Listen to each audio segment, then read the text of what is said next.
मंत्री सुरेश पासवान रविवार को जमशेदपुर पहुंचे, जहां उन्होंने राष्ट्रीय जनता दल के कार्यकर्ताओं के साथ बैठक की। बैठक के उपरांत मीडिया को संबोधित करते हुए उन्होंने कहा कि पिछले लोकसभा चुनाव में बीजेपी जो 400 पार का नारा दे रही थी, वह 240 पर ही आकर बहुमत से दूर रही, जो मोदी जी की नैतिक हार है। वहीं झारखंड में आरजेडी अपने संगठन को मजबूत करने का पुरजोर ताकत लगाएगी। अब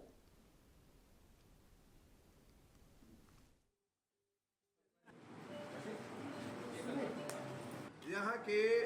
गांव के गरीब के, किसान को, मजदूर के, आदिवासी को, तमाम लोगों के बीच में जो कमिटमेंट किया था, रोजी का, रोजगार का, व्यापार का,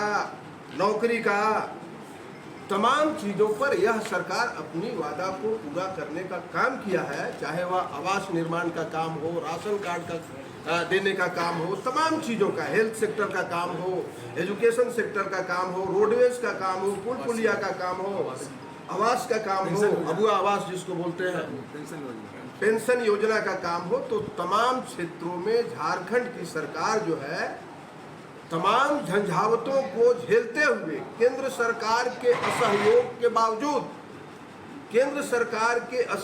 के बावजूद अपने मालिकों के बीच में जो वादा किया था उसको पूरा करने का काम किया है हेमंत जी की सरकार ने। इसलिए